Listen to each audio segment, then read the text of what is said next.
Pelikulang ito ay rated SPG. Striktong patnubay at gabay ng magulang ang kailangan. Maaaring may masiselang tema, lengguwahe, karahasan, sexual, horror o droga na hindi angkop sa mga bata.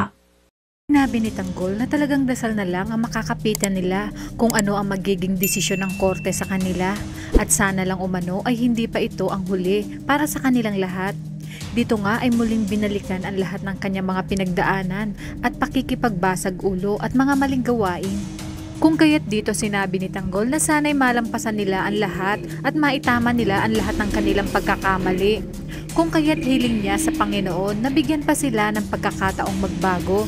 At ang mga dapat nating abangan ngayong Miyerkules, muling ang dadalaw si Rigor sa bahay ni Lena at dito muling may mangyayari sa kanila kung kaya't sa pag-uwi ni Rigor ay itatanong ni Tess kung saan ito galing.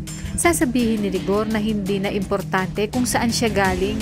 Iginiit naman ni Tinding na alamin ni Tess kung ano ang totoo at may hinala siyang naglilihim si Rigor kay Tess. Kinabukasan ay dumating na nga ang hearing ng kaso ni Tanggol.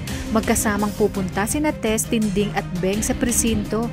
Dito ay lalapitan ni Olga si Tanggol at magkukunwaring sasabihin kung pwede ba niya umanong itong mayakap dahil naaalala niya lang ang kanyang anak na namayapa. Ngunit nang niyakap ni Olga si Tanggol ay sinabi niya sa kanyang sarili na hindi siya titigil hanggat hindi niya ito napapatay. Sa kabilang banda, tuwang-tuwa naman si Edwin dahil mukhang naka-jackpot siya sa kanya magiging bayaw na si Ramon.